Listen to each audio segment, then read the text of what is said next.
శుక్లాంబరధరం విష్ణుం శశివర్ణం చతుర్భుజం ప్రసన్నవదనం ధ్యాయేత్ సర్వవిఘ్నోపశాంతయే. హరి ఓం. శ్రీ మహాగణపతయే నమః. ధ్యాయామి ధ్యానం సమర్పయామి. అమ్మలగన్నయమ్మ ముగురమ్మలమూలపుటమ్మ అమ్మలకన్న అమ్మ ముగురమ్మలమూలపుటమ్మ చాలా పెద్దమ్మ చాలా పెద్దమ్మ సురారులమ్మ కడుపారడి పుచ్చడి అమ్మా సురారులమ్మ కడుపారడి పుచ్చడి అమ్మా తన్నులో నమ్మిన వేల్పుల మనంబుల ఉండడి అమ్మా దుర్గమాయమ్మ కృపాభీత్సుత కవిత్వ మహత్వ పటుత్వ సంపదల్ కృపాభీత్సుత కవిత్వ మహత్వ పటుత్వ సంపదల్. ఈ ప్రదోష వేళ ఈ మంత్రమయమైనటువంటి ప్రాంగణంలో హరిహరాద్వైతమైనటువంటి ఈ ఆలయ సమీపంలో మనం అత్యద్భుతంగా ఈరోజు గొప్ప విషయాన్ని, మహాకాలము ఎంతవరకు ఉంటుందో కాలాతీతంగా ఉండే ఒక విషయాన్ని మనందరం కూడా చాలా తేటగా హృదయ సమస్తంలో నింపుకోబోతూ ఉన్నాం. ఈ మంత్రమైన ముక్తేశ్వర సీతారామ స్వామి ఆలయంలోకి ఈరోజు ఈ ప్రాంగణంలో విచ్చేసినటువంటి మీ అందరి రూపంలో ఉన్న ఆ సీతారామ స్వామికి నమస్సులు తెలియచేస్తూ, ఈ సందర్భంగా నా నుంచి శివతరమైన వైఖరిని ఆ పరాశక్తి ప్రవహింపచేయాలని కోరుకుంటూ, అలాగే ఈ సందర్భంగా నాకు ఈ జన్మకే కాదు జన్మలకి భగవత్ చింతన అనే వెలకట్టలేని ధనాన్ని ఇచ్చినటువంటి నా గురువులు, మా తండ్రి గారు అయినటువంటి శ్రీ మోతరక గోపాలకృష్ణ శర్మ గారిని కూడా స్మరించుకుంటూ విషయంలోకి ప్రవేశిద్దాం. అమ్మ, ఏ విషయమైనా కూడా భగవత్ సంబంధిత విషయాన్ని మనము వింటున్నప్పుడు చెవుల ద్వారా, మన కర్ణేంద్రియాల ద్వారా మన సమస్తంలోకి ప్రవేశించి ఆ శక్తి స్వామి హృదయ సుప్రతిష్ఠుడు అవుతారనమాట. అందుకనే ఎవరినైనా మనం ఇంటికి పిలిచేటప్పుడైనా చాలా హడావిడి పడిపోతాం, శుద్ధి చేసుకుంటాం, నీట్గా చేస్తాం కదా, అన్ని దుమ్ము ధూళి దులిపి. అలాగే మరి పరమాత్మ జగన్మాతా సహితమైనటువంటి ఆ పరబ్రహ్మను మనం ఆవాహన చేసుకుంటున్నప్పుడు అంతఃశుద్ధి మనం చేసుకోవాలి కదా. అందుకని అంతఃశుద్ధి చేయటం మన వల్ల కాదు. ఎలాంటి వాళ్ళనో, ఏ అర్బన్ క్లాబ్ వాళ్ళనో పిలిచి చాలా డబ్బులు వెచ్చించి మనం ఇల్లు అయితే క్లీన్ చేయించుకోగలుగుతామేమో, శుద్ధి చేయించుకోగలుగుతామేమో, మనస్సును దుమ్ము ధూళి దులపటం మన వల్ల కాదండి. మరి ఎట్లా అంటే ఆయనే ఆశ్రయం. స్వామి, నిన్ను ఆహ్వానిస్తున్నాను, నిన్ను కొలువు తీర్చుకోబోతూ ఉన్నాను. సీతారామ స్వామి సమేతంగా నీవు వచ్చి సుప్రతిష్ఠితుడు అవుతూ ఉన్నావు నా హృదయంలో.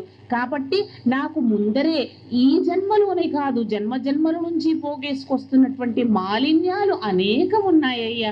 వాటి దుమ్ము ధూళిని నువ్వు దులిపేసి నువ్వే శుద్ధం చేసుకోనరా, అప్పుడు నేను నిన్ను ప్రేమగా పిలుస్తాను, అప్పుడు వచ్చి కొలువై ఉండు గానివి అని అనుకోవాలి కదా.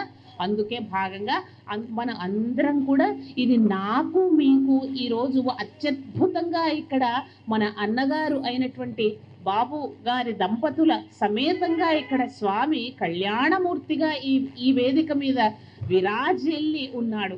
అలాగే మనం ఆయన యొక్క తత్వాన్ని కూడా తెలుసుకోబోతున్నాం. అందుకని ముఖ్యంగా ముందుగా తెలుసుకోబోయే ముందర ఆయనని ఒకసారి ఆహ్వానించటం గాను మనము వేడుకుందాం.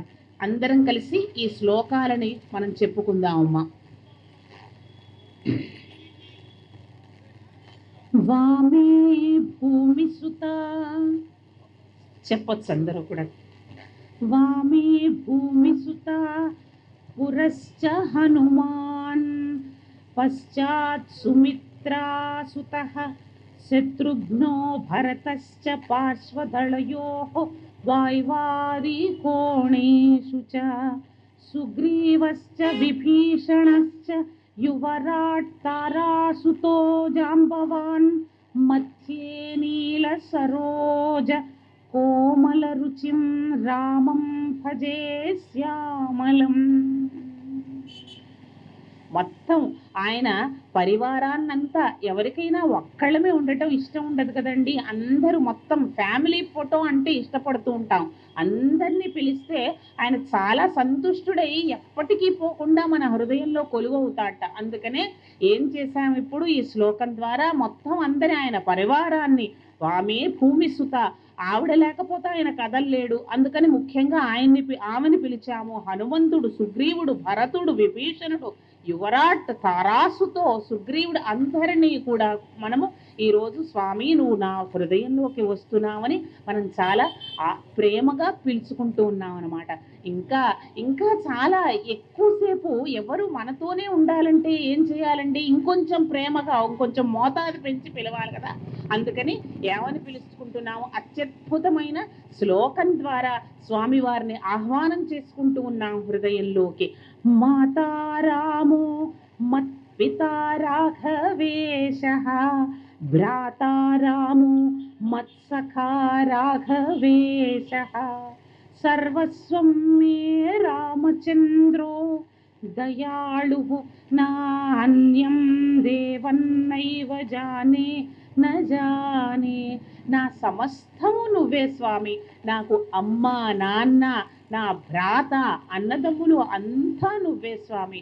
నాకు వేరే అన్యము పట్టని స్థితిలో ఉన్నాను, నువ్వు వచ్చి నాలో కొలువవు స్వామి అని అందరం ప్రీతిగా ప్రేమగా ఆ రామస్వామి యొక్క పరివార సహితుడై సీతాలక్ష్మణ భరత సమేత సుగ్రీవుడి సమేతంగా వచ్చి నాలో కొలువు అని చెప్పి ఆహ్వానించుకుంటూ మనం విషయంలోకి ప్రవేశిద్దామండి. మనము చాలా ఇందాక మనం చెప్పుకున్నట్టుగా ఏ విషయమైనా కూడా ప్రేమగా తెలుసుకుంటే ఎప్పటికీ ఉండిపోతుంది మనసులో. ఏదో విన్నామా, పొద్దున్న పానకం అనేక మంది, వందల మంది ప్రసాదాన్ని స్వీకరించడం నేను చూశాను. అత్యద్భుతంగా నిర్వాహకులు నిర్వహించారా అని అనిపిస్తుంది. వడపప్పు పానకం చాలా బాగా. సరే వడపప్పు తిన్నామా, పానకం తిన్నామా, అయిపోయిందా అని కాదు కదా. ఆ తీపి నోటి దగ్గరే ఆగిపోకూడదు. ఆ ప్రసాదం తీపి ఆపాదమస్తకం లోపల నిక్షిప్తం అయిపోయి ఉండాలి. అలా ఉండాలి అంటే ఏం చేయాలి? చాలా తేటగా, క్లిష్టంగా చెప్తే ఎవరైనా వింటామా అండి? మనసులో దాకా రాదు. ఏదో చెప్పారు వెళ్ళిపోయింది, ఆవిడ బెంగళూరు నుంచి వచ్చింది, అన్నగారు పిలిపించారు వెళ్ళిపోయింది అనుకుంటాం కదా. కాదు, చాలా తేటగా, చాలా సులువుగా అయితేనే మనకు మనస్సులోకి ప్రవేశిస్తుంది అనమాట. అందుకని అందరూ నాకు ఇది మొట్టమొదటిసారిగా వచ్చినట్టు అనిపించటం లేదు. ఆత్మీయమైన ప్రాంగణం కాబట్టి విషయాన్ని కొంతసేపైనా తేటగా తెలుసుకునే ప్రయత్నం చేద్దాం. ఎవరికైనా జీవితంలో ఏం కోరుకుంటామండి? ఆనందం కోరుకుంటాం కదా. ఆ ఆనందము ఎప్పుడు కాసేపు వచ్చి వెళ్ళిపోయే ఆనందం ఉంటే బాగుంటుందా? ఉదాహరణకి ఈ పండగ రోజు నేను అన్నీ చేసుకుంటాను. ఈరోజు గారెలు చేస్తాను, బూరెలు చేస్తాను, పులిహార చేస్తాను, ఇది నా వాళ్ళందరికీ నేను తింటాను, నా వాళ్ళందరికీ పెడతాను. ఇది ఆనందకరమైన విషయమే, ఆనందాన్ని అందరికీ ఇచ్చే విషయమే, తిన్న వాళ్ళకి చేస్తున్న వాళ్ళకి ఆనందమే. కానీ ఇప్పుడు మన ఆనందాలు ఎలా ఉన్నాయి? ఆ గారెలు వేగేంత లోపే మనస్సులో గుబులు పుడుతుంది, గ్యాస్ అయిపోతుందేమో, వస్తుందా రాదా అని కదండి. అంత దుర్ఫలంగా ఉన్నాయన్నమాట మన ఆనందాన్ని ఇచ్చే విషయాలు. సరే అవును కదా, ఇంకేమి ప్రేమను నింపి వాళ్ళకి ఇస్తాము, మనము తినలేము. అయ్యో ఈరోజు గారెలు చేసేసానే, గ్యాస్ అయిపోతుందేమో, ఎక్కడికైనా వెళ్దామా, పోనీ వెళ్తే పెట్రోల్ రేటు భయంకరంగా ఉంది, అది పెరిగిపోతుందేమో. ఆనందం అనుభవించాలన్నా కూడా ఆ ఆలోచనతోనే మిళితమైపోయి భయము, బాధ మనల్ని పీడిస్తూ ఉన్నాయి. సరే ఆరోగ్యంగా ఉందామా, ఈరోజు ఈసారి మొత్తం షుగర్ టెస్ట్లు, బీపీ టెస్ట్లు అన్నీ చేయించేసుకున్నాను, ఈ నెల యాన్యువల్ చెకప్ డబ్బులన్నీ సమర్పయామి అని అనుకుంటున్నాం. మన్నాటు నెల ఏమొచ్చింది, మా పక్క వారమే ఏమి ఆ రీడింగులు మీటర్లు మారిపోవని ఏమన్నా రాసి పెట్టుందా అండి? చెప్పలేం కదా, అవి స్థిరోభవగా ఉండవు కదా. అందుకని నీ చెప్పదలుచుకున్న విషయం ఏంటంటే, మనము ఏదైతే ఆనందం అనుకుంటూ ఉన్నామో చాలా క్షణభంగురంగా లిప్త కాలంలో లీనమైపోయే ఆనందాలుగా ఉన్నాయి, నిలిచేటట్టు లేవు. ఎట్లా అంటే ఈ భుజం నుంచి ఈ భుజం మీదకి సంచి ఎలా మార్చేసుకుంటామో మన ఆనందం కూడా అలాగే అయిపోతుంది అనమాట. విసుకొస్తుంది కదా, ఏమిటి స్వామి ఆనందం ఒక్క ఫ్రాక్షన్ ఆఫ్ సెకండ్లో మాయమైపోతుందని అనిపిస్తుంది. మరి ఎలాగా అన్న ఆలోచనే వచ్చిందా? చాలా మందికి రాదండి, కొట్టుకుంటూనే వెళ్ళిపోతుంటారు. అన్నమయ్య స్వామి చెప్తారు ఏమని అంటే, ఎలా ఉంటుందంటేట, అడుసు చొరని బట్టి అటు ఇటు కాళ్ళు కడుగుకొననే బట్టి కలకాలము గాలినే పోయా కలకాలము. బురదలో కాళ్ళు పెడుతూనే ఉంటాం, కడుక్కుంటూనే ఉంటాం, ఆనందం కోసం వెతుకుతూనే ఉంటాం, అది రాదు, అయిపోతూ ఉంటుంది, ఇలా అయిపోతూనే ఉంటారట. కానీ ఇక్కడ ఈ ప్రాంగణంలో అడుగు పెట్టిన వాళ్ళు అలా కాదనమాట. ఏ జన్మలోనో సుకృతం చేసుకున్నారు, ఇక్కడికి అడుగు పెట్టారు. అందుకని ఒక నిమిషం నింపాదిగా, ఏమిటి ఇలా కాదు, కాసేపు ఉండాలి, ఈ జన్మకి సరిపోయే ఆనందం ఉండాలి, తర్వాత మళ్ళీ ఎక్స్టెన్షన్ చేసుకుందాం నెక్స్ట్ జన్మ వరకు కూడా అని అనిపిస్తుంది అనమాట. అంటే ఎప్పటికీ తరగని తొణగని తొలగని ఆనంద స్థితి, నిశ్చలమైనటువంటి చింతయే లేనటువంటి ఆనంద స్థితి కావాలని కోరుకోవటం అనేది ఏదో జన్మ సుకృతం అయితే అలా అనిపిస్తుంది. అందరికీ కావాలని అని అనిపిస్తోంది కదండి. ఆనందంగా ఉండాలి, ఆనందం శాంతివంతంగా ఉండాలి, సంతోషంగా ఉండాలి అన్నదే ఎవరికైనా కూడా పరమార్థం కదా అనిపిస్తుంది. అనిపించిందా? మనం అమ్మ మనల్ని ఎప్పుడూ ఒంటరిగా దిక్కులేని వాళ్ళు అలా వదిలేయలేదండి. ఎవరు ఆ అమ్మ? మనల్ని ఎప్పుడు కూడా మనకి జీవితంలో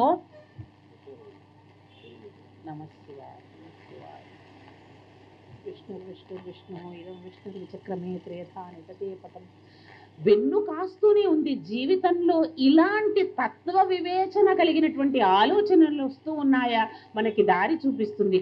అవునా, ఆనందము చింతలేని నిశ్చింత కలిగినటువంటి ఎప్పటికీ కావాల్సినటువంటి ఆనందం కావాలని అనిపిస్తోందా? అదిగో ఉంది నీకు దారి, ఆ దారినే ఆ పాదాలనే పట్టుకున్నావా, నువ్వు ఎప్పటికీ కూడా ఈ జన్మకే కాదు జన్మ జన్మలకు ఆ యొక్క ఆత్మానంద స్థితిలో నీవు ఉంటావు అని దారి చూపించిందండి. ఎవరిని కాళ్ళు పట్టుకోమంది, ఎవరి చింతన చేయమంది, ఎవరిని ఆసరాగా చేసుకోమని ఈ జీవన పథాన్ని నడపమంది ఎవరు అంటే ఇంకెవరండి? రామాయ రామభద్రాయ రామచంద్రాయ వేధసే, రామాయ రామభద్రాయ రామచంద్రాయ వేధసే, రఘునాథాయ నాథాయ సీతాయా పతయే నమః. శ్రీరామ పాదమా నీ కృప చాలునే, శ్రీరామ పాదమా నీ కృప చాలునే. వారిజ భవా సనక సనందన వాసవాది శ్రీనారాయణ సేవించే శ్రీరామ పాదమా నీ కృప చాలునే. ఆ రామ పాదాన్ని ఆశ్రయించావా? రాముడే భద్రము, రామాయ రామభద్రాయ భద్రము. ఆ మాట ఎంత శాంతిగా ఉంది కదండి. ఆయననే నువ్వు పట్టుకున్నావా, ఆయన పాదాన్నే పట్టుకున్నావా, ఆయన నామాన్నే స్మరిస్తూ ఉన్నావా, నీకు చింత నుంచి భవ సాగర జలధిని నుంచి నువ్వు తీరాన్ని చేరుకోగలుగుతావని దారి చూపించిందండి. మనకు చాలా గొప్ప ఈ సందర్భంగా ఈ మంత్రమైన ప్రాంగణంలో అందరం కూడా ఒక సంకల్పాన్ని స్వామికి చరణార విందాల దగ్గర సమర్పించుకుందాం. హరిహరాత్మకమైనటువంటి ప్రాంగణం, హరిహరులు ఇద్దరూ కూడా కొలువైనటువంటి అత్యద్భుతమైనటువంటి దేవాలయం. అందరూ కూడా విశేషంగా వచ్చి సందర్శించుకోవాల్సినటువంటి ప్రాంగణం. ఏమని సమర్పించుకుందామంటే, అమ్మా అయ్యా సీతారామస్వామి, ఆ ఉమామహేశ్వర స్వామి, ఏ జన్మకి కూడా ఈ జన్మలో మమ్మల్ని అదృష్టవంతులుగా చేశావు, ఏ జన్మకి కూడా జన్మ జన్మలకి ఈ ధర్మంలోనే, హిందూ ధర్మంలోనే రామ నామస్మరణ చేసే యోగ్యత కలిగించి ఎప్పటికీ మమ్మల్ని ఈ జన్మలోనే పుట్టించు స్వామి అని చెప్పి అందరం కూడా సంకల్పం చేసుకొని ఆ అర్జీని స్వామి చరణార విందాల వద్ద సమర్పించుకుందామండి. చెప్పింది మన వాంగ్మయం. ఆ స్వామిని నువ్వు తలుచుకుంటూ ఉండు, నిశ్చలమైనటువంటి ఆనంద స్థితిలో ఉంటావు అని చెప్పింది. సరే, చెప్పంగానే అందరికి అర్థమో ఎక్కుతుందా అండి తలలోకి? ఎన్నో చెప్పారు, 100 చెప్పారు. ఒక సినిమాలో ఒక డైలాగ్ కూడా వినటం జరిగింది. వినేవాళ్ళకు ఓపిక ఉంటే కృష్ణ పరమాత్మ ఇంత చెప్పేశాడు, చాలా పెద్ద 2 గంటల పాటని కదా. చెప్పేవాళ్ళు ఉంటారు, వినేవాళ్ళు ఉంటుంటే అని అనిపిస్తుంది. అయితే బాగుపడదాము, ఈ ప్రయత్నం చేద్దాము, మాలిన్యాలను దులుపుకొని ఆ ఆనంద చెరిగిపోని ఆనంద స్థితిలోకి వెళ్ళిపోదాము అని అనుకున్న వాళ్ళకి ఇంకా జిజ్ఞాస మొదలవుతుంది.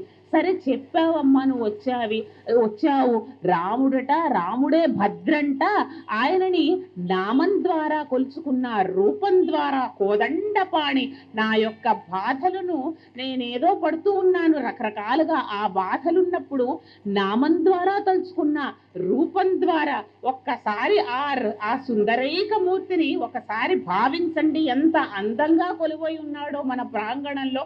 జైపూర్ నుంచి చేయించుకువచ్చారని మన అన్నగారు చెప్పారు. విగ్రహాలు అత్యద్భుతమైన ఈ విగ్రహాలను మన ఫలకం మీద తెచ్చుకున్న ఆ కోదండరాముడు ధనుర్బాణధారి అయి ఆజానుబాహుడైనటువంటి, ఆ శంఖము వంటి కంఠం కలిగినటువంటి ఆ భద్రమూర్తిని తలుచుకున్న, మనసులోకి తెచ్చుకున్నా కూడా మన యొక్క అఘక్షయము, పాపములన్నీ, అశాంతులన్నీ తొలగిపోతాయి కదండి. అలా అయినప్పుడు సరే చెప్పారు కదా, మీరు నామాన్ని తలుచుకోవటం అవటం లేదు, రూపం చూసినా కూడా మాకేం అనిపించటం లేదండి. మనసు అంత సులువుగా లొంగే విషయమేనా అండి? కాదు కదా. త్యాగరాజస్వామి వారైతే చాలా ప్రేమించాడు స్వామిని. అంటే మనం చాలా మనవాళ్లతోటి, మన అక్కనో చెల్లినో లేకపోతే భర్తనో భార్యనో ఆ మాటలు భౌతిక సంబంధాలకి వాడుతూ ఉంటాము. ఆయనంటే నాకు చాలా ఇష్టం, ఆమంటే ఇష్టం అని. ఆయన ఈ రామమూర్తిని ప్రేమించాడు. ఆ ప్రేమనంతా ప్రేమ గీతాలుగా అనిపిస్తాయి నాకు త్యాగరాజ కీర్తనలు. పట్టి విడువరాదు స్వామి, నా చెయ్యి పట్టుకున్నావు స్వామి, నన్ను వదలకు స్వామి, నన్ను ఇలాగే చెయ్యి పట్టుకున్నవాడివి విడవకుండా నన్ను తీసుకెళ్ళు స్వామి, నీ దయరాదా, ఎంతసేపు నా వంక చూడవేంటి, నీ దయని నా మీద చూపించు అని చెప్పి ఒక్కొక్క కీర్తన బంటు రీతి కొలువీయవయ్యా స్వామి, నీ దగ్గర బంటుగానే ఉండేటట్టు నాకు భాగ్యాన్ని స్వామి అని చెప్పి, ఆ తెలిసి రామన చింతన చేయవే మనస అన్నాడు. ఇలా ఆనందం వస్తుంది కాబట్టే అదే చింతన చెయ్యని మనసుకు కూడా ఆయన కౌన్సిలింగ్ ఇచ్చుకుంటూ ఉన్నాడు. అది రామానంద స్థితికి చేరుకున్నటువంటి త్యాగ బ్రహ్మము ఎరిగిన విషయము, తెలుసుకున్న విషయము మనకు సులువుగా రాదు. అలాంటప్పుడు ఏం చెయ్యాలండి? చెప్పావమ్మా, రాముణ్ణి చూడు, రాముణ్ణి స్మరణ చెయ్యి, మాకు మాత్రం ఏమి అనిపించటం లేదు అంటే కూడా అనుకున్నట్టుగా మన వాంగ్మయం మనల్ని అట్లా నిట్ట నిలువుగా అలా వదిలేదండి. మీ యొక్క తపన కొద్దీ, ఆ బావిలో తోడే కొద్దీ ఊట వస్తూ ఉంటుంది అన్నమాట, జలం ఊరుతూ ఉంటుంది. అలాగే అవునా, నీకు అలా అనిపిస్తోందా? నామాన్ని పట్టుకున్నా, రూపాన్ని చూసినా కూడా నాకు ఏమి అనిపించటలేదా? రామ అంటేనే ఆనందం, కమనీయం అంటేనే అందము, అది ఎప్పటికీ కూడా విసుగు అనిపించినటువంటి అందము. ఆ ఆనందాన్ని ఇచ్చేదే అందం కదండి. కమనీయ గుణాభిరాముడు, ఎప్పటికీ కూడా విసుగురానటువంటి ఉన్నతోన్నతమైనటువంటి గుణాలు కలిగినటువంటి ఆ రాముడు గురించి తెలుసుకుంటున్నామా, ఆనందం వస్తుంది. అయితే మీరన్నట్టుగా, మనం అనుకుంటున్నట్టుగా, ఏమిటోనమ్మా నువ్వు ఇన్ని చెప్తున్నావు మాకు అనిపించట్లేదు అన్నదానికి కూడా పరిష్కారం ఉందండి. ఎవరు పరిష్కారం చెప్పారు అంటే, ఉదాహరణకి ఏదైనా కూడా సినిమాలలో ఇప్పుడు చూస్తున్నాం ఈ మాటని, న్యూరో మార్కెటింగ్ అని అన్న మాటని. న్యూరో మార్కెటింగ్ అంటే ఏమిటి? మనము దృష్టి దాని మీద ఉండదు, మనస్సు దాని మీద ఉండదు, కన్ను మాత్రం ఆ పాటనే చూస్తూ ఉంటుంది. ఒక 10 సార్లు ఆ వీడియోనో ఆ రీల్లో ఫోన్నో చూసామా, 11సారి మనకు తెలియకుండానే ఆ పాట పాడుతూ ఉంటాం. మనందరం ఇది అందరి జీవితంలో తెలుసుకున్న విషయం కదండి. అది ఎడతెరిపి లేకుండా చూస్తూ ఉన్నామా, మనసును అనుసంధానించకుండా చూస్తూ ఉన్నా, వింటూ ఉన్నా, ఏదో చెవు దగ్గర పెట్టుకున్నాను మనసులో ఏమి పోవటం లేదని అనుకుంటాం. అదే ఒక 10 సార్లు వింటే 11సారి అదే పాట పాడుతూ ఉంటాం కదండి. అలాగే సినిమాల్లో కూడా ఫలానా హీరో ఆయన ఒక ఫలానా చెప్పులు ఫలానా షూస్ ధరించాడంటే మన దృష్టి దాని మీద ఒకసారి చూసామా, ఎప్పుడో మనం షాపుకి వెళ్ళినప్పుడు ఆ ఫలానా షూస్ ఆయన ధరించాడు, నేను కూడా కొనుక్కుంటాను అని అనిపిస్తుంది అనమాట. అంటే మనసు చాలా మాయాగ్రసితమైనటువంటిది. మనము చూడలేదనుకుంటాము, వినలేదనుకుంటాం, కానీ ఆ దృశ్యము అక్కడ ఉన్నటువంటి విషయము మనస్సు గ్రహించేస్తుందన్నమాట, లోపల పడిపోతుంది. విషయాసక్తం కలిగినటువంటి మనసు. మనము అది తెలుసుకున్నప్పుడు న్యూరో మార్కెటింగ్ దేనికి చెయ్యాలి మనసుకు అంటే, ఈ రామనామానికి చెయ్యాలి. ఏమీ ఎక్కటం లేదు నాకు, అయినా సరే అదే పట్టుకో, నోటితో రామనామ స్మరణే చేస్తూ ఉండు, 10 సార్లు చెయ్యి, 11సారి. అందుకే ప్రతిసారి మనకు మన మహర్షులు గొప్ప సైక్రియాటిస్టులండి. అందుకనే ప్రతిదీ కూడా 11 సార్లు అభిషేకము రుద్రంతో 11 సార్లు ఎందుకు చదవమన్నారు? ఒకసారైనా కూడా ఆ నామస్మరణ శివధ్యాస అన్ని సార్లలో ఒకసారైనా కలుగుతుంది అని చెప్పి చేయమని చెప్పారనమాట.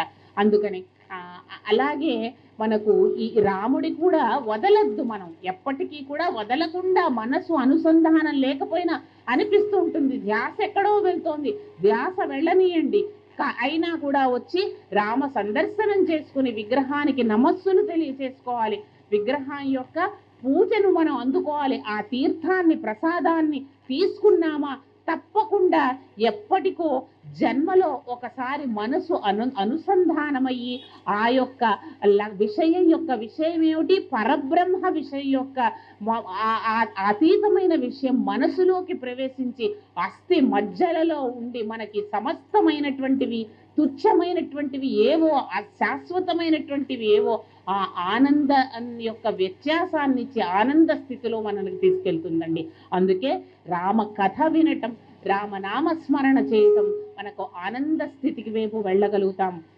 గొప్పగా ఎత్తుగడలోనే ఎంత అత్యద్భుతమో అయిన నా యొక్క స్వానుభవం మీతో పంచుకుంటూ ఉన్నాను ఇప్పుడు మనం అందరం కూడా అందుకని ఈ మనము చేయవలసిన మన కర్తవ్యంగా ఏమిటి అంటే, తప్పకుండా అందరం కూడా రామాయణ గ్రంథాలని, గోరఖ్పూర్ వాళ్ళు ప్రచురించినటువంటి ఈ యొక్క రామాయణ గ్రంథాలని కొనుక్కొని పట్టు బట్ట కట్టి మన మందిరంలో పెట్టుకుందామండి. కుదరటం లేదండి, నాకు చదవటం కుదరదు, కొనండి, పెట్టుకోండి. రోజు దేవుడికి ఎలా పువ్వు పెడతామో దానికి పెట్టండి. తప్పకుండా నా మాటను స్వామి ప్రాంగణంలో నా అనుభవాన్ని మీతో పంచుకుంటూ ఉన్నాను. మీ వంశంలో, మీ ఇంట్లో మీకే ఎప్పటికో కలుగుతుంది చదువుదామన్న జిజ్ఞాస. చదువుదామన్న జిజ్ఞాస కలిగిందా, బాగుపడిపోయినట్టే, ఆనందంతో జన్మ సాఫల్యం అయిపోయినట్టే. మీ వంశంలో కూడా ఆ పుస్తకాన్ని చదివి ఆ మాధుర్యంలో మీ ఆచంద్రవార్కం వంశాభివృద్ధిరస్తు అని తీర్చిదిద్దబడేటువంటి ఆ యొక్క పిల్లలు ఖచ్చితంగా ఉంటారు, ఇంట్లో ఏర్పడతారు. అంత మహిమాన్వితమైనటువంటి గ్రంథం అన్నమాట. అందుకని ఎవరికి కూడా పెళ్లిళ్లలో, పేరంటాలలో ఇంకా ప్లాస్టిక్వి అట్లాంటి సంబంధితమైనటువంటి అనవసరమైన గిఫ్ట్లు మనం ఇవ్వద్దండి. గోరఖ్పూర్ వాళ్ళు ఇచ్చినటువంటి గీతా ప్రెస్ వాళ్ళు అత్యద్భుతమైనటువంటి పుస్తకాలను, చిన్నదో ఎవరికి వీలైనటువంటివి రామాయణ, భాగవత గ్రంథాలను మనము బహుమతిగా ఇస్తే మన జన్మ ధన్యం, వాళ్ళ జన్మ కూడా ధన్యం. అది మనం ఒక అలవాటుగా, రివాజుగా మార్చుకుంటూ ఉందాం. ఈ ఒక మచ్చుకైనటువంటి ముఖ్యమైనటువంటి అంశాలను మనం ఈరోజు మనం అందరం కూడా స్మరించుకుంటూ, తెలిసినటువంటి కావ్యం కాబట్టి స్మరించుకుంటూ ముక్తాయింపు పలుకుదాము ఈ కార్యక్రమానికి. ఈ ఎత్తుగడలోనే ఎలాంటి వాళ్ళని మనకే కాదండి, వాల్మీకి ఒక ప్రశ్న వచ్చిందిట. ఏమని అంటే, మనం కూడా అనుకుంటుంటాం కదా, ఎవరైనా ఒక గొప్ప మనిషి ఉన్నాడా, ఆ గొప్ప మనిషి ఉంటే ఆయనని రోల్ మోడల్ అంటుంటాం కదా, ఆయనని ఆలోచించుకుంటూ ఆయనని ధ్యాసతోటి ధ్యానంతో మనస్సులో అనుకుంటూ ఉంటే ఏ విషయమైతే అనుకుంటుంటామో అదే మనం అయిపోతాం కదా. అలాగే అలాంటి వ్యక్తి ఎవరైనా ఉన్నారా అని చెప్పి ఒకసారి నారదుణ్ణి అడగటం జరిగిందిట వాల్మీకి మహర్షి. ఏమని అడిగాడు? చాలా మహిమ, ఈ శ్లోకాలను విన్నా కూడా మంత్రాలను, మంత్ర బీజాక్షరాలను చొప్పించి అందించినటువంటి శ్లోకాలండి. విన్నా కూడా ఆ మహిమ మన సమస్తంలోకి పనిచేస్తుంది. ఓం తపస్వాధ్యాయ నిరతం తపస్వీ వాగ్విదాంబరం నారదం పరిపప్రచ్ఛ వాల్మీకిర్ముని పుంగవం. ఎలాంటి వాడిని అడిగాడు అంటేట, ఎవరో రోడ్డు మీద పోతున్న వాళ్ళని ఇప్పుడు ఒక మాట తర్వాత ఒక మాట్లాడే ఆ మాటను అందరికీ నీతులు చెప్పి హరిహర ద్వేషాన్ని విజృంభింపజేసేటువంటి గురువులు, తుచ్చమైనటువంటి అలాంటి కలి ప్రభావితులైనటువంటి గురువులను అడగలేదుట. హరిహర ద్వేషం ఎవరు చెప్పారో వాళ్ళు గురువే కాదనమాట మనకి. అలాంటి వాళ్ళని అడగలేదు. ఇప్పుడు ఒక మాట వేరొక మాట చెప్పే స్థిరత్వం లేని గురువును కూడా అడగలేదుట. ఎలాంటి గురువును అడిగాడు అంటే, తపస్వీరుడైనటువంటి వాడు, స్వాధ్యాయ బాగా చదువుకున్నటువంటి వాడు అయినటువంటి వాగ్విదాం వరద సాక్షాత్తు బ్రహ్మ మానసపుత్రుడైనటువంటి వాడు, వాక్చతురులలో అగ్రేసరుడు అయినటువంటి నారద మునిని అడగటం జరిగిందిట. ఆయన చాలా సంతోషపడి చెప్పాట, జిజ్ఞాసతో అడిగాడు కదా, అందుకని సంతోషంగా చెప్పాట. ఏమని చెప్పాడు? ఉన్నాడయ్యా, చాలా గొప్ప గుణాలు కలిగినటువంటి వాడు, ఇక్ష్వాకు వంశ ప్రభవో రామో నామ జనైః శ్రుతః నియతాత్మ మహావీర్యో ద్యుతిమాన్ ధృతిమాన్ వసి. ఈ గుణాలనే కనుక పిల్లలకు చెప్పామా, ఇంత మంచి గుణాలు ఏ మేనేజ్మెంట్ కౌన్సిలింగ్ కూడా అవసరం లేదండి. ఉన్నాడు, ఒకడున్నాడయ్యా. ఎవరు? రాముడు, రామభద్రుడు ఉన్నాడు. ఇక్ష్వాకు వంశంలో ఉదయించి ప్రభవించినటువంటి వాడు ఉన్నాడు. ఆయన మహావీర్య, మహా తేజస్సు కలిగినటువంటి వాడు, చిరునవ్వుతో కలిగినటువంటి మహా తేజస్సు అంటే మనం హీరోలను చూస్తూ ఉంటాం, చాలా కండలు పెట్టుకొని మొహంలోనే క్రౌర్యాన్ని చిమ్ముతూ ఉంటున్నట్టుగా కనిపిస్తూ ఉంటారు. అవి ఏవీ కావుదుట, చిరునవ్వుతో ఉంటాట. చిరుమందహాసం కలిగినటువంటి తేజస్సు సంపన్నుడైనటువంటి వాడు. బుద్ధిమాన్, తన ఇంద్రియాలను తన అదుపులో ఉంచుకున్నటువంటి వాడు. తేజస్సు కలిగినటువంటి వాడు, ధైర్యం కలిగినటువంటి వాడు అయినటువంటి రామచంద్రుడు ఉన్నాడు అని చెప్పటం జరిగింది. అలాంటి రామచంద్రుణ్ణి ఎలా నదులన్నీ కూడా సముద్రంలో సత్పురుషులు నిరంతరం శ్రీరాముని నదులన్నీ సముద్రంలో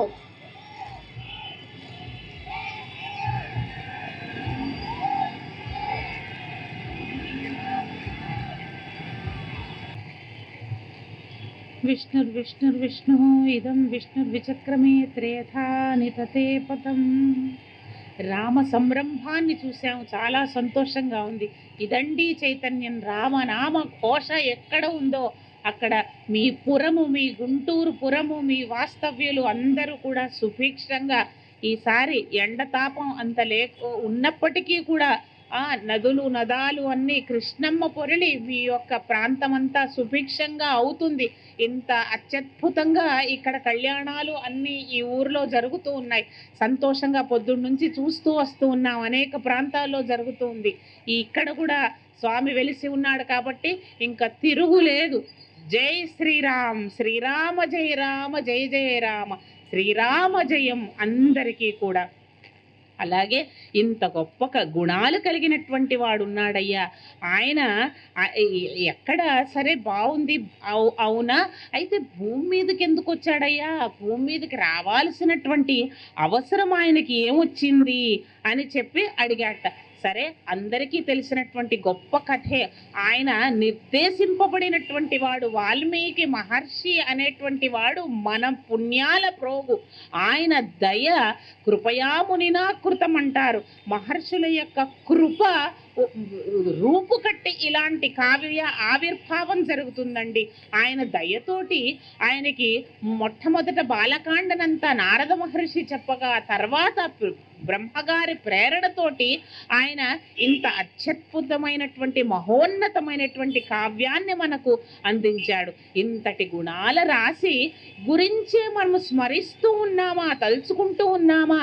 మనము చాలా ఇందాక చెప్పినట్టు ఒక ఆఫ్టర్ ఆల్ ఒక సినిమా హీరో వేసుకున్నటువంటి చెప్పుల్ని చూస్తేనే మనము తర్వాత ఎప్పుడో గుర్తుకొచ్చి ఆ చెప్పులే కావాలనుకుంటుంటాం. 10 సార్లు అదే వీడియో చూస్తే 11వ మనకు అదే వస్తూ ఉంటుంది కదా. అలాంటి ఇంత మహిమాన్వితమైన వాటి గురించే ఆలోచిస్తూ ఉంటే ఇది ఎందుకు పట్టకుండా ఉండి మనల్ని రక్షించదండి కదా. ఈ గుణాలనే స్మరించుకుంటూ ఉండాలి. బాలకాండలో అత్యద్భుతమైన 24,000 శ్లోకాలతోటి సుసంపన్నం చేసి మనకి వాల్మీకి అందించారు.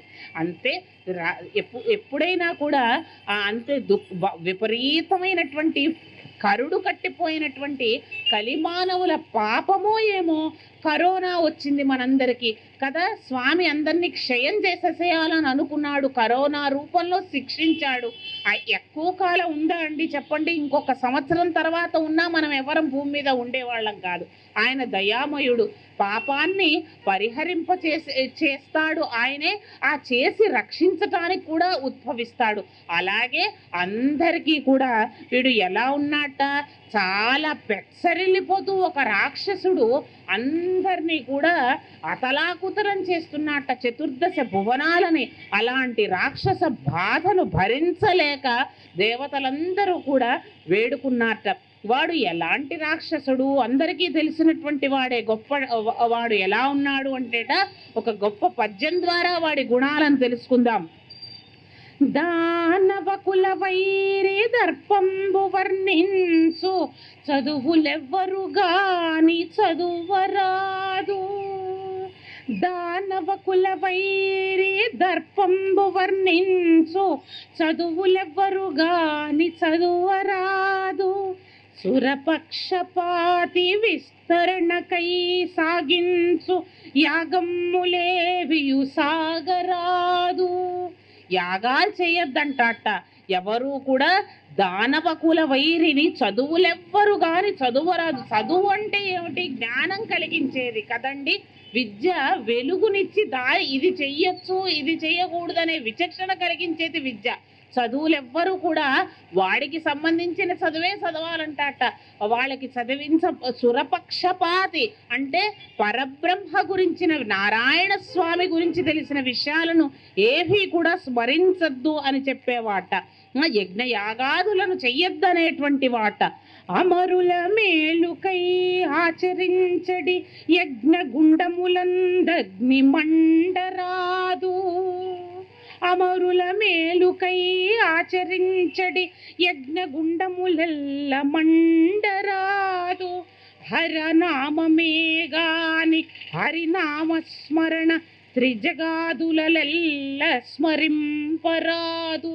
హరి యందు, హరుల యందు, శివుడు యందు, నారాయణుడు యందు ఎవరు భేదభావం చూపిస్తాడో అలాంటి వాడే రాక్షసుడండి. ఇక్కడ చాలా తేట తెల్లం చేసి చెప్పబడింది అనమాట. రాక్షస బుద్ధి దేవుళ్లలో భేదం చూస్తుంది. శివయ్య అంటే ఏమిటండి? శుభాన్ని ఇచ్చేవాడు, మంగళాన్ని ఇచ్చేవాడు. రాముడు అంటే ఏమిటండి? నారాయణుడు అంటే ఏమిటండి? విష్ణు అంటే ఏమిటి? వ్యాప్తమైనటువంటి వాడు. ఆ శుభమేదో వ్యాప్తం అవ్వాలా, ఒక్కచోటే ఉండాలా చెప్పండి? కాదు కదా, వ్యాప్తమై ఉంటుంది. ఇది తత్వపరమైనటువంటి అర్థాన్ని తెలుసుకోకుండా శివుడంటే ఇలాంటి వాడు, నారాయణుడు అంటే ఇట్లా నామాలను పెట్టుకొని పొడుచుకొని మనం ఇట్లా పూజించాలి అని ఈ రకమైనటువంటి కుచ్చితమైనటువంటి భేద బుద్ధిని చూపించేది రాక్షస బుద్ధే. అందుకే ఈ రాక్షసులు ఎవ్వరూ ఈ పురంలో లేదు. అందుకనే ఇక్కడ ముక్తేశ్వర సహిత సీతారామస్వామి వెలయటం జరిగింది, సంతోషంగా అనిపిస్తోంది. అలాంటి వాట అమరలోక విజేత లంకాధినేత, అమరలోక విజేత లంకాధినేత, రావణుని శాసనంబు నిరాకరించు విష్ణుదాసుల, రావణుని శాసనంబు నిరాకరించు విష్ణుదాసులకెల్ల, విష్ణుదాసులకేల్ విరిచి కట్టి శరణు నెట్టుడు దానవ శ్రేష్ఠులారా.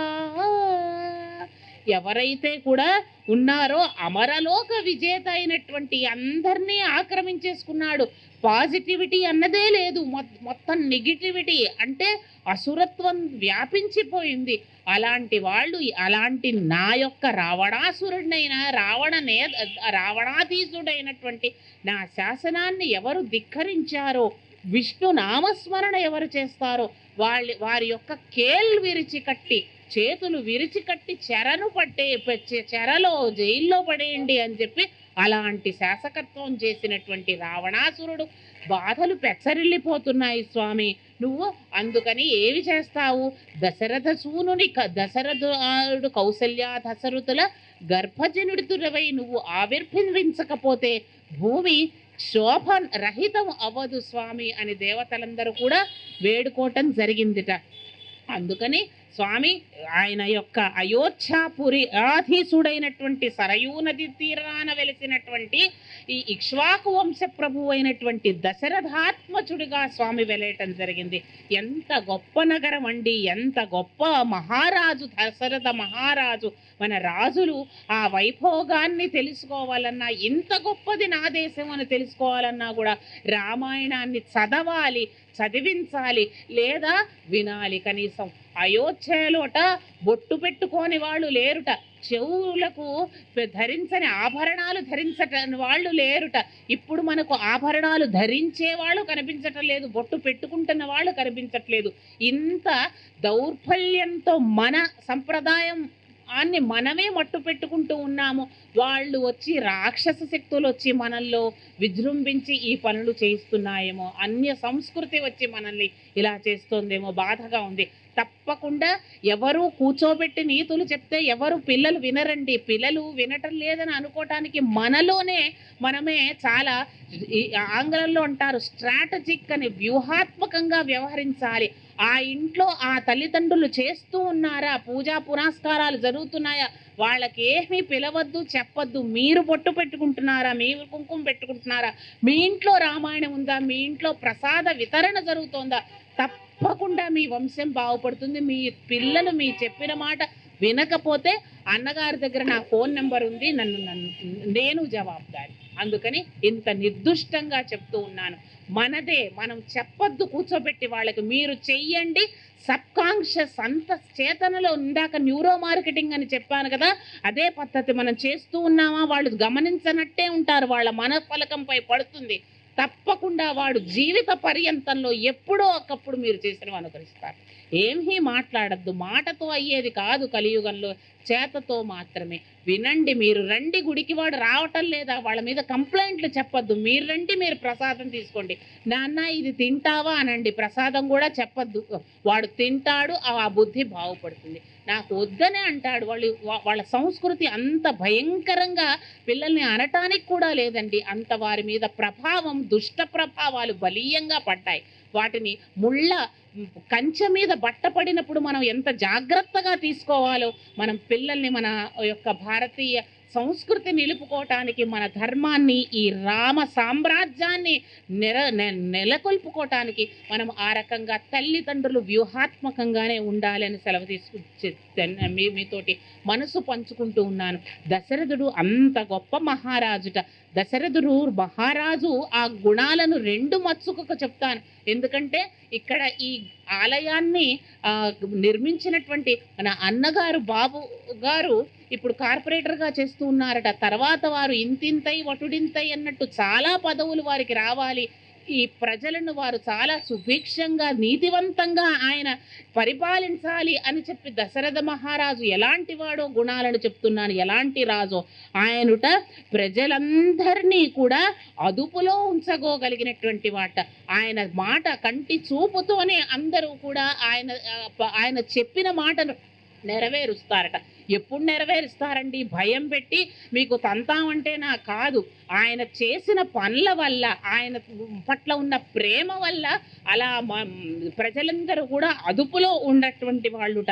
ఆయన శత్రువులను తుదముట్టించినటువంటి వాడు, విద్యుక్తంగా యజ్ఞ యాగాదులను నిర్వర్తించేటువంటి వాడుట.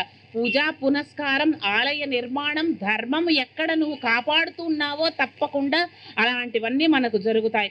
అలాంటి సత్యసంధుడు, ధర్మాన్ని కాపాడేటువంటి వాడు అయినటువంటి అయోధ్య నగరాన్ని పాలిస్తున్నటువంటి ఉన్నట్ట స్వామి. ఎంత గొప్ప దేశం అండి, ఎంత గొప్ప సంపద కలిగినటువంటి దేశము.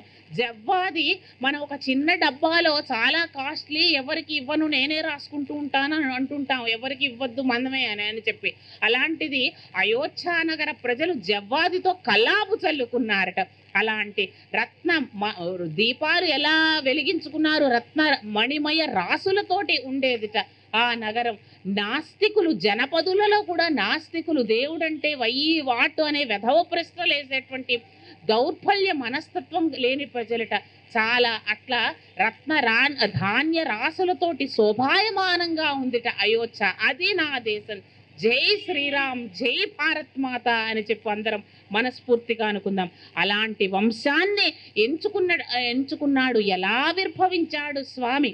హరయ పుత్ర కావేష్టి ఎందు పరమాన్నమున, హరయ పుత్ర కామేష్టి ఎందు పరమాన్నమున, పరగ జనించిన దివ్య తేజము, రాముడు రాఘవుడు రవికులుడితడు.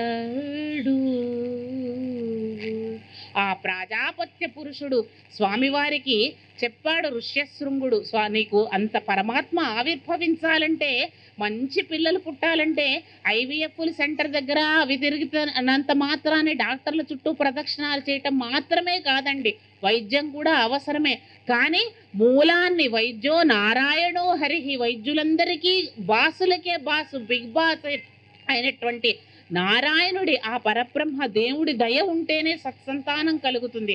అందుకని ఏం చేశారట? పుత్రకామేష్టి అశ్వమేధ యాగాన్ని స్వామి నిర్వర్తించాట దశరథ మహారాజు తన 3 భార్యలతో పాటు. అందుకని ఆ యొక్క ఈ పుత్రకామేష్టి యజ్ఞగుండం నుంచి ప్రాజాపత్య పురుషుడు ఆవిర్భావం జరిగింది. జటాజూటములతోటి, అగ్ని కీలలతోటి ఆయన వచ్చి ఆ యొక్క అమృత భాండతుల్యమైనటువంటి పరమాన్నాన్ని ఇవ్వగా రామ జనన గాథను మనం జరిగింది. అలాంటి గొప్ప రామావిర్భావాన్ని తలుచుకుందాం. అప్పుడు 3 భార్యలు కూడా కౌసల్యాదేవి అమృతతుల్యంగా పాయసంలో అర్థభాగాన్ని 3 భార్యలు స్వీకరించగా వారు గర్భవతులయ్యారట. అప్పుడు సూర్యుని వలె తేజోమూర్తులైనటువంటి వారు విరాజిల్లుతూ ఆ 3 సంతానాన్ని రామ, లక్ష్మణ, భరత, శత్రుఘ్నులకు జన్మనివ్వటం జరిగిందిట. సరే, ఇంత గొప్ప కథ రామ జనన గాథను మనము మహారాజు అయినటువంటి కోసల దేశాధీనేశుడు, కాకుత్స వంశ ప్రభు అయినటువంటి దశరథ మహారాజుకి రామలక్ష్మణ భరత శత్రు ఆవిర్భావం జరిగింది. 16 ఏళ్ల పిల్లవాడయ్యాడు రామచంద్రమూర్తి. 16 ఏళ్ల పిల్లవాడు అవ్వంగానే చూడండి ఎంత భూగర్భంలో ఉన్న చిన్నదైనా పెద్దదైనా ఆ మణి యొక్క ప్రకాశాన్ని ఎవరు ఆపలేరు కదా. అందులో భాగంగానే 16 ఏళ్లవాడు అయినప్పటికీ కూడా వచ్చాట విశ్వామిత్రుడు, సంపన్నుడు, తపోనిష్ఠుడు, రాజర్షి, బ్రహ్మర్షి. రాజర్షి నుంచి మహర్షి పదవిని అందుకొని మహర్షి నుంచి బ్రహ్మర్షిత్వాన్ని చాలా తపస్సుతోటి అందుకున్నటువంటి ఆ మహర్షి రావటం జరిగిందిట.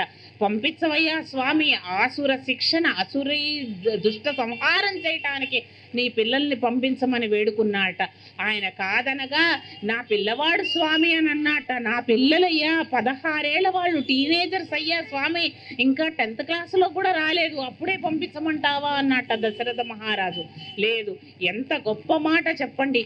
అంటే మనకు చిన్నప్పుడే ఆ స్పార్కులు తెలుస్తాయన్నమాట. వాడు జన్మ సంపన్నత కలిగినటువంటి వాడు మొహంలో అయితే అది ఎవరికి తెలుస్తాయి? ఎవరికి పడితే ఓ వీడు కారణుడు జన్ముడు, వీడు మామూలు వాడు కాదయ్యా, అసమాన్యుడయ్యా అని ఎవరికి తెలుస్తుంది అంటే విశ్వామిత్రుడు లాంటి వాళ్ళకి తెలుస్తుందిట.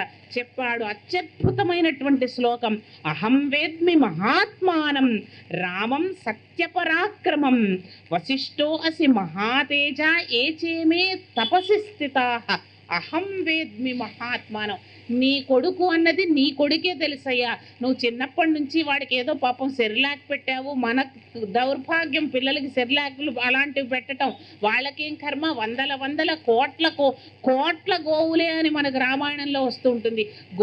గో సంబంధించినటువంటి అదంతా కూడా గోవు పాలు, ఆవు పాలు, ఆవు క్షీరం, ఆవు నెయ్యితోనే పెరుగుంటాడు రామస్వామి. అవి ఇచ్చుకోవటం, తిండి పెట్టుకోవటమే నీకేమో తెలిసేమో స్వామి. నాకు తెలుసు, అహం వేద్మి మహాత్ములకు తెలుసయ్యా. నీ రామచంద్రుడు నీకు బాలుడేమో, పరబ్రహ్మ అని మాకు తెలుస్తుంది, వశిష్ఠుడికి తెలుస్తుంది అని చెప్పి మొత్తానికి తీసుకెళ్ళి తాటక సంహారము, మారీచురుణ్ణి ఎవరిని కొడితే మైండ్ బ్లాక్ అయ్యి దిమ్మ తిరిగి పడిపోతారో అలాగే మారీచురుణ్ణి కూడా ఒక దెబ్బ కొడితే వెళ్ళి సముద్రంలో పడ్డాడు. ఎందుకంటే వాడిని ఇప్పుడే సంహరించడం కాదు, వాడికి ఇంకా టైం ఉందన్నమాట. మళ్ళీ వాడి వల్ల ఉపయోగం ఉంది, కథ జరగాలి. అలాంటి మారీచుండి వాడి తమ్ముణ్ణి సుబాహుణ్ణి మాత్రం తునుమాడటం జరిగింది. ఇలా బల అతిబల అనేటువంటి ఆ శక్తుల, ఆయన శరములతోటి అస్త్రాలను విశ్వామిత్రుడి ద్వారా తీసుకున్నటువంటి రామస్వామి ఆకలి దప్పులు ఏమీ లేకుండా అరణ్యకుండా ఆయన వెళ్ళి మొత్తానికి ఏం జరిగింది, జనక మహారాజు పట్టణం చేరుకున్నట్ట. ఆ బల అతిబల ఇది మహా సంపద కలిగినటువంటి మహా గ్రంథం అండి. మనకి కూడా కనీసం బల అతి బల అని విన్నాము స్వామి, ఉచ్చరించాం, మాకు కూడా అలాంటిది ఏదో ప్రసాదించు అని అనిపిస్తే బాగుంది ఉందేమో. ఆ రోజుల్లో ఆ ధనుర్వేదంలో చూడండి, ఆ అస్త్రాల వల్ల ఆకలి దొప్పులు ఉండవుట. మనకు కూడా కొంచెం అలాంటిది ఏదైనా ఒక క్యాప్సూల్స్ ఏదన్నా కనీసం మన కలియుగంలో వస్తే ఇవ్వు స్వామి అని అనుకుందాం. ఇంకా రాబోయే పరిస్థితులు అలాగే ఉంటాయేమో. వచ్చి మొత్తానికి ఈ అనేక రాక్షస సంహారం చేస్తూ అనేక ప్రాంతాలను, అది చూడండి ఎప్పుడైనా కూడా ఆ జిజ్ఞాస గురువు గారు, అది మన భారతీయమైనటువంటి ఎడ్యుకేషన్ సిస్టమ్ మనం తెలుసుకోవచ్చు. ఊరికనే వెళ్ళి పాఠాల్లో బోర్డు మీద కూర్చొని వాళ్ళు చెప్తూ ఉంటారు, వీళ్ళు వింటారో వినడో పరమాత్మకి ఎరుక, అది కాదు విద్యా విధానం. గురువు గారితో పాటు వెళుతూ ఎన్ని అంశాలను తెలుసుకుంటాడో, గంగ చరిత్ర తెలుసుకుంటాడు, ఇంకా ఈ నది చాలా నదుల యొక్క పుట్టుక తెలుసుకుంటాడు, ఫ్లోరా అండ్ ఫానా అంటాం ఆంగ్లంలో. ఆ ప్రకృతి దృశ్యాలను చూస్తూ ఆ చిన్న పిల్లలు అంత మహద్ విషయాలను తెలుసుకుంటూ మొత్తానికి వాళ్ళు చివరిగా జనకుని కొలువుకు చేరుతారు. జనక మహారాజు ఎంత మహా గొప్ప, సామాన్యమైనటువంటి బియ్యం అందుకోవాలంటే ఎవరుండాలండి, చాలా ఉజ్జీలు మాత్రమే ఉండాలి కదా, మామూలు వాళ్ళు ఉండకూడదు. ఎందుకు అంటే రాబోయే కథ అమ్మవారు వేచి ఉంది అమ్మవారు అక్కడ. జనక మహారాజు చెప్పటం జరిగిందిట, మాది ఇంత గొప్ప వంశమయ్యా మాది, నాగేటి చాలులో దొరికింది వీర్య శుల్క కౌశిక, మా అమ్మాయిని ఎవరి పడితే వాళ్ళకి ఇవ్వమయ్యా, వీర్య శుల్క, ఎవరైతే పరాక్రమవంతుడో, ఇది భారతీయ యొక్క ఆడపిల్లల కన్నా తండ్రి గుండె జనక మహారాజును మనం తెలుసుకోవచ్చండి. ఎవరినో పడితే ఇంత దౌర్బల్యమైనటువంటి కర్మ కొద్దీ వింటూ ఉన్నాం, వాళ్ళని మేము అనుకున్నాము, ప్రేమించాము, పెళ్లి చేసుకుంటాము అనగానే వాళ్ళ పాటికి వాళ్ళు చేసుకోవటం కాదు భారతీయత. నా కూతుర్ని నా ఆత్మజ అంటాం, కూతుర్ని నా ఆత్మలో తనూజ అని కూడా అనలేదు భారతీయ సంస్కృతిలో. ఆత్మ నుంచి వచ్చిన నా పుత్రికను ఎవరు పడితే వాళ్ళు కాదు, నా యొక్క పరాక్రమవంతుడు ఎవరో, నా పిల్లని బాగా చూసుకు తెలుసుకునేవాడెవరో అలాంటి వాడికి నేను కాళ్ళు కడిగిస్తానని చెప్పినటువంటి భారతీయ తండ్రి జనక మహారాజు. నాకు దొరికిందయ్యా, నాగేటి చాలులో ఆయనకి ఇస్తాను, అలాంటి మా వాళ్ళకే ఇస్తాను అని చెప్పటం జరిగిందిట. అయితే ఎంత గొప్ప ఘట్టము మనకు రామ యొక్క వివాహ రామ కళ్యాణ మహోత్సవాన్ని మనం తెలుసుకుందాం. అమ్మవారు వేచి ఉందిట, చూస్తూ ఉంది. వచ్చాడు ఆయన. నిమివంశం జనక మహారాజుది సామాన్యమైన వంశం కాదు. ఆయన కూడా రాజర్షి, ఆయన రాజుగా ఉండినటువంటి ఋషి జనక మహారాజు. ఆయన బ్రహ్మజ్ఞాన తత్పరుడు. ఒకళ్ళు వచ్చి బ్రాహ్మణులు వచ్చి ఆయన కొలువులో అడిగారట, నువ్వేమిటి నిన్ను ఋషి అంటున్నారు, చక్కగా భలే ఎంజాయ్ చేస్తున్నావు, అంతా అన్ని డబ్బు కోరినట్టు అనుభవిస్తూ ఉన్నావు, నీకు ఋషి పదవి ఎందుకు అని అన్నారట. అప్పుడు ఆయన చెప్పాట, వాళ్ళకు ఒక టెస్ట్ లాంటిది పెట్టాట.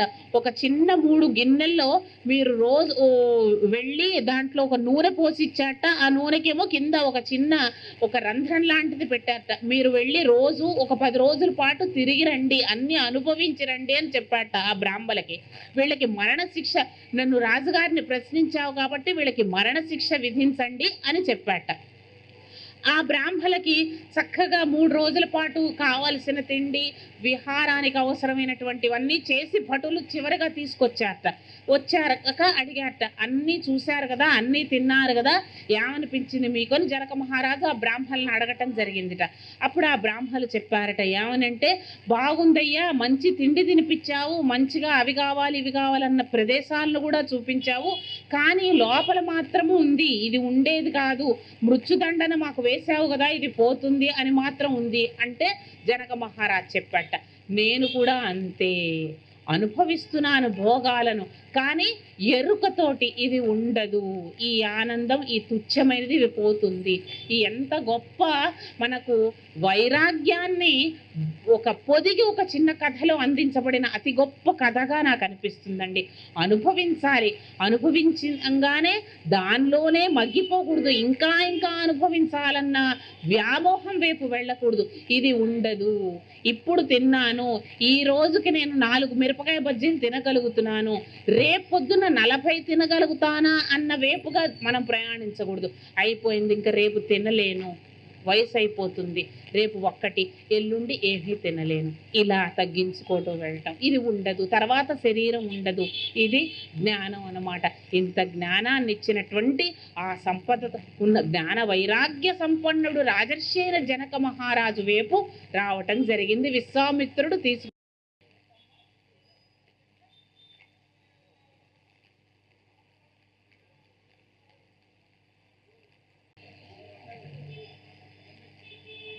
రావటం జరిగింది. అలాగే మొత్తానికి ఆయన చెప్పాడు, నిమివంశం అయ్యా మాది, మా నిమివంశంలో ఉన్నటువంటి ఆ దేవరాతుడు అనే వారి ద్వారా మాకు ఈ ధనువు వచ్చింది. ఆ ధనువును ఎవరైతే ఆ శివధను భంగం చేస్తారో వారికి నా యొక్క పుత్రికను ఇస్తాను అని చెప్పటం జరిగిందండి. అది ఎంత దన్ను, ఎన్నిసార్లు విన్నా, ఎన్నిసార్లు చదువుకున్నా రోమాంచితంగా అనిపిస్తూ ఉంటుంది, నాకు మనసు పులకించిపోతూ ఉంటుంది అన్నమాట. అంటే అలాగే నేను ఇచ్చేవాడు ఇంతటివాడ అవ్వాలని మాత్రమే కాదు, మగపిల్లలకి ఇవే ఉండాలి, ఇంత ప్యాకేజ్ ఉంటే ఇస్తాను అని కాదు, నువ్వు ఏమి ఇస్తున్నావో దాని క్వాలిటీ కూడా ఉండాలి కదా. మా అమ్మాయిని ఇస్తున్నావు, మా అమ్మాయి నీకు ఏ రకంగా ఉంటుందో కూడా తర్వాత మనం ఈ ఘట్టంలో తెలుసుకోబోతున్నాం అన్నమాట. అలా ఇద్దరు పరస్పరమైనటువంటి ఒక భార్యాభర్త అంటే వాళ్ళకి సంబంధించింది కాదు కదండి, వాళ్ళకి వాళ్ళ తదనంతరం ప్రాజని ఈ సమాజానికి, దేశ సుభిక్షానికి ఎంత మూలమో ఇంత సోషియాలజీ కూడా మన సంప్రదాయంలో ఉంది అని మనం తెలుసుకోవాలి. చెప్పాడు అన్నమాట. ధనుర్భంగం ఎవరు చేస్తారో వాళ్ళకి మాత్రమే నేను ఈ అమ్మాయిని అశుల్కంగా, వీర్య శుల్కంగా నేను ఇస్తానని చెప్పాడు. అలాగే స్వామి తటాలుమని చెప్పి శివధనువును చాలా అలవోకగా శివధనుర్భంగం చేయటం జరిగింది. స్వామి చేతికి శివధనుస్సు ఆగలేదు, స్వామి రామస్వామి చూపుకు జానకి ఆగలేదు అని చెప్పి అత్యద్భుతంగా ఆయన యొక్క చూపుకి చూస్తూ ఉందిట. ఎక్కడి నుంచో ఉండి ఆమె అమ్మవారు ఆ కొన చూపుతో చూడంగానే ఆయన శివధనుర్భంగం గావించగానే ఆమె పులకింతకి అంతు లేకుండా అయిపోయిందిట. స్వామి చూపుకి, రామస్వామి చూపుకు జానకి ఆగలేదు, ఆ చేతికి శివధనస్సు ఆగలేదు. స్వామి విరిచాడు. తర్వాత అత్యంత వైభవోపేతంగా కళ్యాణ ఘట్టం జరగటం జరిగింది. ఎంత గొప్ప ఒక సంప్రదాయంతో జనక మహారాజు కన్యాదానం చేయటం జరిగింది. ఇది విన్నా కూడా అత్యంత మహిమాన్వితమైనటువంటి ఘట్టాన్ని మనం చెప్పుకుని ఈరోజు మంగళప్రదంగా ముక్తాయింపు పలుకుదాం. ఏమని చెప్పాట జనక మహారాజు? అమ్మవారిని సాక్షాత్తు శ్రీమన్ మహాలక్ష్మిని ఆ అమ్మాయి శ్రీమన్ పాలకడలిలో పుట్టినటువంటి ఆ మహాలక్ష్మి, ఆ యొక్క సంజాత భూగర్భజనిత అయినటువంటి సీతా మహాలక్ష్మిని ఆ కరములను స్వామివారి చేతుల్లో పెడుతూ చెప్పాట. ఏమని అంటే, ఇయం సీత మమ సుత సహధర్మ చరీతవ. ఈ అమ్మాయి మా అమ్మాయమ్మ, నీ చేతుల్లో పెడుతూ ఉన్నాను. ఎంత ప్రేమ! పిచ్చి మాటలు అల్పజ్ఞానులకి మాత్రమే వస్తుందండి. ఆడపిల్లలు ఏమన్నా వస్తువుల దానం చేస్తామా? వస్తువు మనకు తెలిసిన పుర్రలకి ఎంతసేపు వస్తు మార్పిడి, వస్తువులు నువ్వు ఇచ్చావా, నువ్వు ఇచ్చిన దానికి నేనేమిస్తున్నాను, నేను ఇచ్చిన దానికి, ఇది మాత్రమే బిజినెస్ ట్రాన్సాక్షన్స్ మాత్రమే ఇప్పుడు తెలుసు. భారతీయ ధర్మంలో బిజినెస్ ట్రాన్సాక్షన్ లేదు. ప్రేమ దానం అంటే ఏమిటి అంటే చాలా ఇష్టమైనది మనం ఇవ్వటం అనమాట.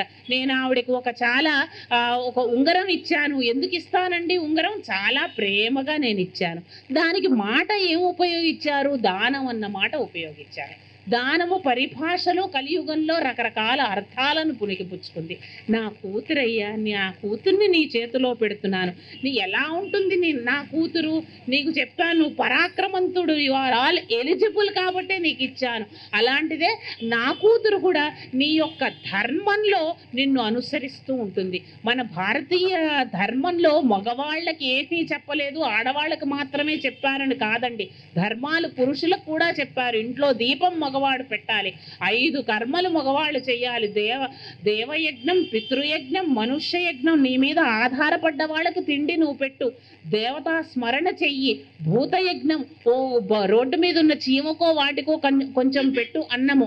రోజు కాస్త ఋషి యజ్ఞం చేసుకో, కాస్త చదువు, ఋషి యజ్ఞం చెయ్యి. పితృయజ్ఞం, నీ యొక్క వంశానికి మూలభూతులైన వాళ్ళని స్మరించుకో అని 5 ధర్మాలను నిర్దేశించడం జరిగిందండి. అది తప్పకుండా ఇంట్లో పురుషుడు చెయ్యాలి. ఎంత ఉద్యోగాలైనా కష్టమైన విషయం కాదు. ఆయన చేస్తున్నప్పుడు ఆయనని అనుసరిస్తూ ఆయన పూజ చేసుకోగానే నైవేద్యం ఇంట్లో పెట్టకపోతే ఎలా జరుగుతుంది చెప్పండి? అది ధర్మ అనుసరణ అన్నమాట. అలాగే నువ్వు ఏ ధర్మం చేస్తావో నీ ధర్మంలో పాలు పంచుకుంటుంది. సహధర్మ చరీతవ అని చెప్పాడు. ప్రతీక్ష చైనం భద్రంతే పాణిం గృహీష్ణ పాణిన గృహ్ణీశ్వ పాణిన అని చెప్పాడు. ఈమెను నువ్వు గనక తీసుకున్నావా నీకు భద్రం కలుగుతుంది అని చెప్పాడండి. అంతే కదా, పక్కన ధర్మచారిణి ఉంటే కదా ఆయన ధర్మాన్ని నిర్వర్తించేది. ధర్మం నిర్వర్తిస్తే కదా శుభం జరిగేది. ఇంత గొప్ప శ్లోకంతో శ్రీరాముల యొక్క కళ్యాణము ఘట్టం జరిగిందనమాట. ఇంత కళ్యాణం తర్వాత కూడా వాళ్ళ యొక్క జీవితం ఏమీ సజావుగా సాగలేదు. చాలా ప్రేమైక మూర్తులుగా ఉన్నారు. వనవాసానికి వెళ్ళాలని చెప్పినప్పుడు కూడా ముందరే రథం ఎక్కి సీతమ్మవారు కూర్చుందిట. ఎందుకంటే ఆ మనిషి పట్ల ప్రేమ ముఖ్యం. ఆయన నాకు విల్లా కొనిచ్చాడా, లేకపోతే బంగారం కొనిచ్చాడా, వస్తువులు ఏమీ ఉండవు ఒక స్థాయి తర్వాత. ఆ ఎమోషనల్ బాండింగ్ అంటాం కదా మనము, ఆ మనిషి మీద ప్రేమ కనుక ఉంటే ఇవి వేటి మీద రావన్నమాట. భర్తలు కూడా అది సృష్టించడానికి ప్రయత్నించాలి. భార్యలు కూడా ఆ యొక్క మమేకం స్థితి, మానసికమైన సంగమం కోసం ప్రయత్నిస్తూ ఉండాలి. అందుకనే ఆవిడ కష్టంలో కూడా దూకి ముందరకి వెళ్ళి కూర్చుందిట. మా ఇద్దరి చెప్తుంది అమ్మవారు, మా ఇద్దరి వాళ్ళు అరణ్యకాండ అంతా కూడా వాళ్ళిద్దరి హనీమూన్గా మనం అనుకోవచ్చు అనమాట. మా ఇద్దరి ప్రేమ కథా వ్యాయతి సెలయేళ్ళు ఎరుగు అద్రులెరుగు.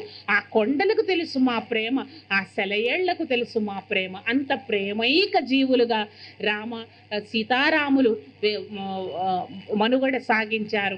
అలాగే ఈ భూమి మీద ఎప్పటికీ కూడా సీతారామ కళ్యాణ ఘట్టాన్ని మనము స్మరించినా, తలుచుకున్నా, చూసినా కూడా భారతీయ వైవాహిక వ్యవస్థ ఎన్ని చీడపీడలలు వస్తూ ఉన్నా ఎప్పటికీ కూడా ఏదో కొంత పర్సంటేజ్, కొంత మాత్రము బీటలు వారత్సేమో కలి ప్రభావంతో ఎప్పటికీ మాత్రం కాదండి. కాబట్టి పునః ఈ ఇలాంటి ప్రాంగణాల్లో ప్రతి సంవత్సరం రివాజుగా కళ్యాణాలు జరుగుతూ సుభిక్షవంతంగా ఉంటుంది ప్రాంతం. భారతీయ వివాహ వ్యవస్థ, పిల్లలు కూడా సత్సంతానాన్ని కలిగే ఉంటారు. ఈ దేశానికి గొప్ప పౌరులను ఇస్తారు. ఇలాంటి గొప్ప అవకాశాన్ని నాకు ఇచ్చినటువంటి సోదర సమానులైనటువంటి శ్రీ బాబు గారికి హృదయ సమస్తంతో కృతజ్ఞతలు తెలియజేసుకుంటూ వారి కుటుంబానికి కూడా ఈ మంత్రమయమైన ప్రాంగణంలో ఈ శుభస్కరమైనటువంటి రోజున సీతా కళ్యాణ ఘట్టాన్ని క్లుప్తంగా ఆయన చెప్పుకునే భాగ్యాన్ని ఇచ్చినటువంటి ఆ సీతారామస్వామికి హృదయపూర్వకంగా మా దంపతులు మేము నమస్కారాలు తెలియజేసుకుంటూ స్వస్తి స్వస్తి ప్రజాభ్యః పరిపాలయంతాం న్యాయేన మార్గేణ మహిం మహీషాః గోబ్రాహ్మణేభ్యः శుభమస్తు నిత్యం లోకాः సమస్తాः సుఖినో భవంతు కాలే వర్షతు పర్జన్యః పృథివీ సస్యశాలినీ దేశోऽयं క్షోభరహితో బ్రాహ్మణాः సంతు నిర్భయాः అపుత్రాः పుత్రిణः సంతు పౌత్రిణः అధనాः సధనాः సంతు జీవంతు శరదాం శతం చరితం రఘునాథస్య శతకోటి ప్రవిస్తరం ఏకైకమక్షరం ప్రోక్తం మహాపాతకనాశనం శృణ్వన్ రామాయణం భక్త్యా యః పాదం పదమేవ వా స యాతి బ్రహ్మణస్థానం బ్రహ్మణా పూజ్యతే సదా రామాయ రామభద్రాయ రామచంద్రాయ వేధసే రఘునాథాయ నాథాయ సీతాయాః పతయే నమః. స్వస్తి. శివో నః సుమనా భవ. శ్రీరామ జయ రామ జయ జయ రామ. శ్రీరామ జయ రామ జయ జయ రామ. శ్రీరామ జయ రామ జయ జయ రామ.